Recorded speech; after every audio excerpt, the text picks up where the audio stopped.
दोस्तों, कहानी के शुरुआत में हमें एक बहुत ही अंधेरा जंगल दिखाया जाता है जहां एक बच्चा किसी से डर कर भाग रहा था या फिर हो सकता है किसी से बचकर भाग रहा था। जिसके बाद ये सीन यहीं से शिफ्ट होता है और इसी जंगल से गुजरते हुए एक रेड बस को दिखाया जाता है जो सड़क से होता हुआ अपने डेस्टिनेशन तक जा रहा होता है। थोड़ी दूर आगे जाने पर एक पेड़ गिरने की वजह से इस बस की रास्ता ब्लॉक हो जाता है, इसलिए इस बस ने एक दूसरा रूट पकड़ लेता है, ये जाने बगैर कि उधर खतरा भी हो सकता है। वहाँ पर हम कुछ स्केलेटन भी देखते हैं। आगे जाने पर सारे पेड़ कट के खत्म हो चुके थे। अचानक से वहाँ पर इनके बस के सामने धुंधलापन होने लगती है और इनके बस को घेर लेती है। बस में बैठे हुए बच्चे भी डर कर बाहर की तरफ देखने लगते हैं क्योंकि एकदम से ड्राइवर को बस रोकनी पड़ जाती है। उसने नीचे उतर कर देखा तो सामने एक मरा हुआ हिरण था जिसे वो उसे ठिकाने लगा देते हैं। ड्राइवर जैसे ही पीछे मुड़कर देखता है तो एकदम से शॉक रह जाता है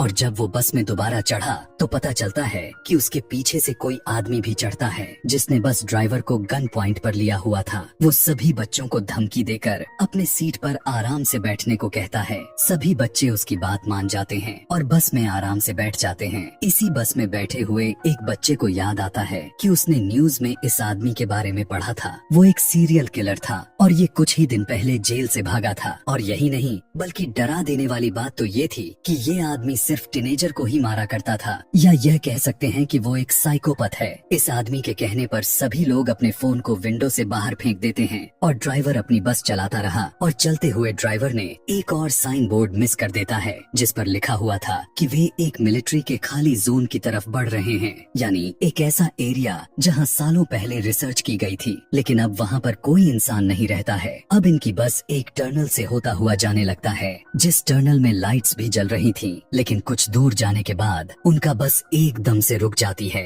तब इन्हें पता चलता है कि बस की इंजन खराब हो गया है, लेकिन साइकोपैथ को लगता है कि ड्राइवर उससे चालाकी कर रहा है, इसलिए उसने एक बच्ची को गन पॉइंट पर ले लेता है और ड्राइवर से कहता है कि चलो उतारो नीचे और इस बस को मेरे सामने ठीक करो, और कोई भी चालाकी करने की कोशिश की तो मैं इस बच्चे को मार डालूंगा। इसी दौरान इस टनल की लाइट भी चली जाती है जिससे ये सभी घबरा जाते हैं। इस अंधेरी टनल में इन्हें एक खौफनाक आवाजें सुनाई देने लगती हैं। किलर ने ड्राइवर को इशारा करता है कि जाओ जाकर देखो कि आखिर क्या है। तब वो अपनी टॉर्च को लेकर आगे बढ़ने लगता है। जैसे जैसे वो अंधेरे की तरफ बढ़ता रहा तभी उसे एक साया नजर आती है। करीब जाकर देखने पर उसे पता चलता है कि वो तो एक भयानक दिखने वाला मॉन्स्टर था। ड्राइवर डर कर चिल्लाने लगा और उस मॉन्स्टर ने उस ड्राइवर को पकड़कर मार डाला। बस के अंदर बैठे सभी लोग ये सब देख रहे थे। वो किलर भी जल्दी से उस बच्ची को लेकर बस के अंदर आ गया। सभी बच्चे चिल्लाने लग जाते हैं, लेकिन वो किलर सभी बच्चों को चुप रहने को कहता है ताकि वो मॉन्स्टर उन्हें देख ना पाए और सुन ना पाए। किलर तेजी से बस स्टार्ट करने की कोशिश करता है, लेकिन यहाँ पर तो बस की चाबी ही नहीं थी। वो तो ड्राइवर के हाथ में थी जिसे वो मॉन्स्टर मार चुका था। वो इन सभी बच्चों में से एक लड़की को ड्राइवर के पास भेजता है बस की चाबी लाने के लिए। अब डरते डरते वो बच्ची जैसे बस ही ड्राइवर के पास जाती है तो वो उसे देखकर शॉक रह गई, मतलब कि वो ड्राइवर मर चुका था। लड़की को यकीन ही नहीं आ रहा था। गम से उसकी आंसू निकलने लग गए, लेकिन यहाँ पर रोने का वक्त नहीं था, इसलिए वो उस चाबी को लेती है और बस में वापस आ गई। बस में उस बच्ची की हालत कुछ खास ठीक नहीं थी। जब बाकी बच्चे उससे ड्राइवर के बारे में पूछते हैं तो वो ना में सर हिला देती है क्योंकि अब वो ड्राइवर जिंदा नहीं था। इस बात को सुनकर सभी बच्चे उदास और दुखी हो जाते हैं। यहाँ भी किलर रेगी नाम के लड़के को बस स्टार्ट करने को कहता है, लेकिन बस तो खराब थी, आखिर कैसे स्टार्ट होती। उसे धमकी देता है, अगर तुमने बस स्टार्ट ना की तो मैं इन सभी को मार दूंगा। लेकिन ये लड़का इस किलर से बिना डरे बहस करने लगता है और मौका पाते ही पीछे से एक बच्चा उसे धक्का दे देता है। जब वो नीचे गिरता है तो रेगी ने उसके हाथ से गन छीन लेता है और फिर उसी के ऊपर पॉइंट कर दी। लेकिन यहाँ पर किलर हंसने लग जाता है और कहता है कि तुम नहीं मुझे मार सकते। अरे मारने के लिए बहुत हिम्मत चाहिए होती है जो तुम्हारे में तो बिल्कुल नहीं। इससे पहले कि ये बच्चा कुछ कर पाता बस के बाहर से इन्हें आवाजें सुनाई देने लगती हैं और इस आवाज ने सबको डिस्ट्रैक्ट कर दिया और किलर ने दोबारा उनसे गन छीन ली। अब बस के ऊपर से आने वाली आवाजें भी बढ़ चुकी थीं, जिसकी वजह से सारे बच्चे डर जाते हैं। गुस्से में किलर बस से उतरता है और चिल्लाने लगता है, जो भी हो अंधेरे से बाहर निकलो, मेरा सामना करो। वो ये सब कह ही रहा था कि एकदम से उसकी बोलती ही बंद हो गई। उसके चेहरे पर अजीब सी खौफनाक मुस्कुराहट आती है और अचानक से कोई उसके ऊपर हमला कर दिया। हमला करने वाले ने उसके सर धड़ से अलग कर दिया था और बस के अंदर से ये देखकर बच्चे भी एकदम से शॉक रह गए। वो घबरा गए थे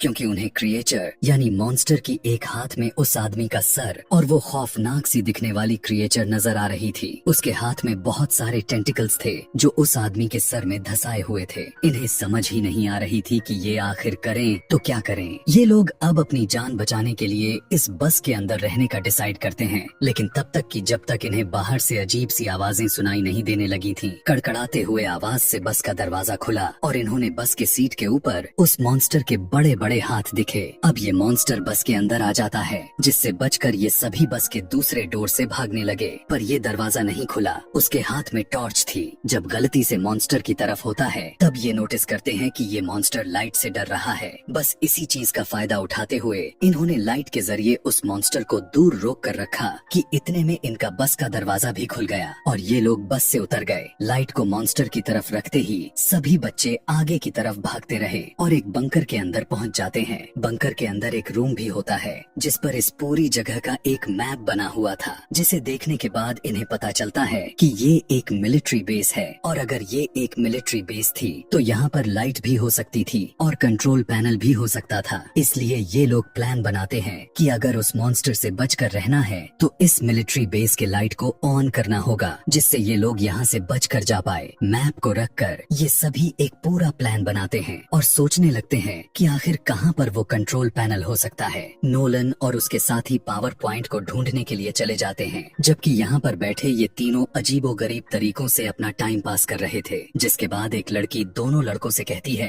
कि मुझे वॉशरूम जाना है, लेकिन वो जा नहीं सकती थी क्योंकि उसे डर लग रहा था। इसलिए रेगी उसके साथ चला जाता है। रेगी उसे अपने बातों ही बातों में तंग किए जा रहा था, इसलिए क्वीनी उसे अब कोई नहीं जवाब दे रही थी। अब काफी देर हो गई। जब तब रेगी पीछे मुड़कर देखने लगा तब उसे पता चलता है कि वहाँ पर तो क्वीनी थी ही नहीं, जिसके बाद तो उसके होश ही उड़ गए। जोर जोर से चिल्लाते हुए वो क्वीनी को यहाँ वहाँ ढूंढने लगा तो उसके दूसरे दोस्त को भी पता चल गई कि क्वीनी गायब है। इसलिए एक दूसरे एरिया में क्वीनी को ढूंढने लगे और आखिर एक ऐसी जगह पहुँचे जहाँ इन्हें क्वीनी दिख गई। लेकिन उस समय क्वीनी के ऊपर एक मॉन्स्टर था, एक भयानक मॉन्स्टर जो क्वीनी को खाने ही वाला था। क्वीनी की हालत उस मॉन्स्टर को देखकर खराब हो गई थी, पर रेगी उस मॉन्स्टर को फायर दिखाकर उसे डिस्ट्रैक्ट करता है, जबकि उसका दूसरा दोस्त क्वीनी को निकालने में कामयाब हो गया। क्वीनी और उसका दोस्त दोनों तेजी से उस मॉन्स्टर से बचकर भागने लग जाते हैं, ये सोचे बगैर कि रेगी उसके पीछे है कि नहीं। असल में रेगी के हाथ से उस मशाल को नीचे गिरा दी थी और वो नीचे पानी में गिरकर बुझ गई और अब वो मॉन्स्टर बस उसके ऊपर हमला करने ही वाला था। उसके मुंह से अजीब सी चीजें निकलकर रेगी के मुंह पर गिर जाते हैं और ये खून था। क्वीनी और उसके दोस्त जब आकर रेगी को देखें तो उनके तो होश ही उड़ गए। ये लोग तो अब तक कुछ कर भी नहीं सकते थे और इससे पहले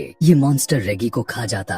एकदम से यहाँ पर लाइट आ जाती है, जिसकी वजह से मॉन्स्टर डर कर रेगी को छोड़कर वहाँ से चला जाता है और ये लोग समझ जाते हैं कि इनके दोस्तों को वो पावर हाउस मिल ही गया। यहाँ पर नोलन और उसके साथी जिन्होंने इस लाइट को ऑन किया था, उन्हें यहाँ पर पास में ही एक कमरा मिला, जिस कमरे में एक डेड बॉडी पड़ी हुई थी और साथ ही बहुत सारी पिक्चर और नोट्स भी मौजूद थे। इस नोट्स में सिर्फ इसी क्रिएचर के बारे में नोट्स थी। ऐसा लग रहा था कि जैसे किसी ने इस क्रिएचर के ऊपर बहुत रिसर्च की है और फिर जैसे वो इस क्रिएचर को मारने में कामयाब नहीं हो पाया। लेकिन यहाँ पर इनका पॉइंट ये नहीं था, इनका पॉइंट तो ये था कि जल्दी से किसी भी तरह करके ये सभी यहाँ से निकल जाएं। इसलिए जब ये आगे की तरफ जाते हैं तभी इन्हें दूर से एक अजीब सा शैडो दिखाई देता है, जो दोनों डर गए और इन्होंने सांस तक रोक लिया क्योंकि ये मॉन्स्टर भी हो सकता था। पर उन्हें पता चलता है कि ये कोई मॉन्स्टर नहीं बल्कि इन्हीं के तीनों साथी थे, जिनको देखकर ये तीनों खुश हो गए और उनके पास चले गए। ये खुशी कुछ ही पल के लिए थी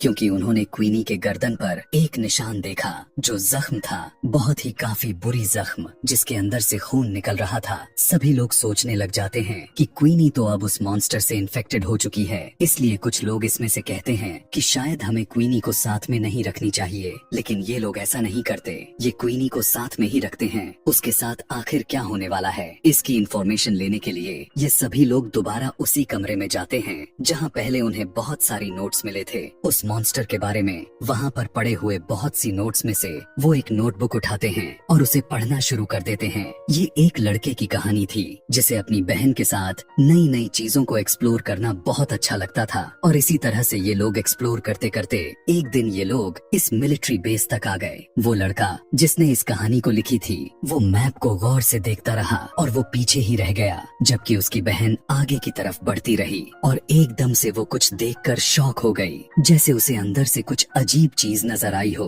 पीछे जो उसका भाई था वो जैसे ही उसकी तरफ देखता है तो अब बहुत देर हो चुकी थी। टनल के अंदर से चीखने चिल्लाने की आवाजें आ रही थी, इसलिए वो खुद डर गया और अपनी बहन को बचाने की बजाय वो जंगल की तरफ भागने लगा ताकि वो अपनी जान बचाकर यहाँ से निकल सके। ये वही सीन होता है जो हमने मूवी के शुरुआत में देखा था। इस टाइम ये बच्चा तो यहाँ से चला गया, लेकिन उसके दिमाग में ये इंसिडेंट रह गया था। उसके दिल में ये बात रह गई थी कि उसकी लापरवाही की वजह से उसकी बहन मारी गई, और अब वो इस चीज से बदला लेना चाहता था जिस चीज ने उसकी बहन को मारा था। सालों गुजरने के बाद भी उसने कुछ भी नहीं कर पाया। उसने इस मॉन्स्टर के ऊपर रिसर्च की, उसके बारे में एक एक चीज पता किया और फिर उसने प्लान किया कि वो इस मॉन्स्टर को कैसे मार सकता है। उसने मॉन्स्टर को मारने के लिए एक मशीन तक बना दिया था, लेकिन इससे पहले कि वो मॉन्स्टर को मार पाता वो मॉन्स्टर उसकी यहाँ होने के बारे में पता कर लिया था और उसे ही मार डाला। उसके बनाए हुए नोट्स से ये लोग ये भी पता कर लेते हैं कि ये मॉन्स्टर जिसके ऊपर हमला कर लेता है या फिर जिसका खून चख लेता है उसे मार कर ही रहता है। और अब क्वीनी के ऊपर बहुत ही ज्यादा खतरा था। ये लोग फैसला करते हैं कि क्वीनी को बचाने के लिए ये लोग लड़ेंगे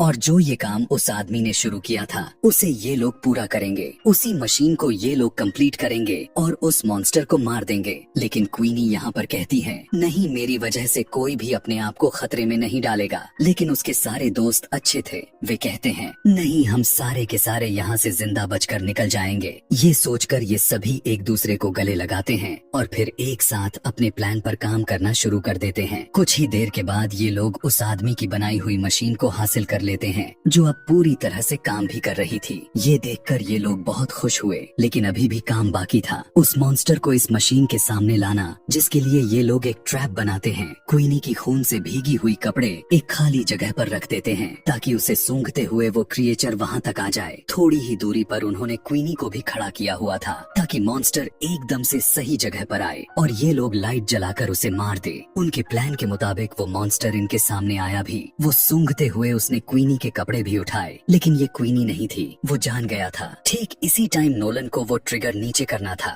लेकिन बदकिस्मती से वो ट्रिगर फंस गया, जिससे मॉन्स्टर क्वीनी को ढूंढते हुए उसके पीछे आ गया। इससे पहले वो क्वीनी के ऊपर हमला कर पाता। ठीक उसी वक्त वो लोग उस मशीन को चालू कर देते हैं और बहुत सारी लाइट उस मॉन्स्टर पर पड़ने पर मॉन्स्टर क्वीनी को छोड़ देता है। क्वीनी और उसकी दूसरी साथी तेजी से भागते हुए टनल से बाहर निकल आते हैं। अब इनके एक साथी तेजी से भागते हुए उस मॉन्स्टर के पेट में स्टैब कर देता है, लेकिन इनकी वार से मॉन्स्टर का कुछ नहीं बिगड़ा था। अब इन सभी के पास यही बचा हुआ था कि ये सभी यहाँ से अपनी जान बचाकर भागे। हाथों में मशाल लिए हुए ये सभी बाहर की तरफ भागने लगते हैं, लेकिन अब मॉन्स्टर इनके पीछे पीछे था। वो दोनों लड़कियां तो कब की टनल से बाहर निकल गई थी। टनल से बाहर निकलने के बाद उन्होंने काफी अच्छा फील किया और फिर पीछे देखा जहाँ अभी उनके दोस्त नहीं आए हुए थे और अब उनके सामने मॉन्स्टर भी खड़ा हुआ था। डर से ये लोग कांपने लगे, लेकिन मॉन्स्टर बाहर नहीं आया क्योंकि बाहर रोशनी थी। कि तभी वो तीनों दोस्त पीछे से मॉन्स्टर के करीब आकर उस पे आग लगाकर टनल से बाहर आ गए। मॉन्स्टर आग में जल गया और फाइनली इनका प्लान काम भी किया और सक्सेसफुल रहा।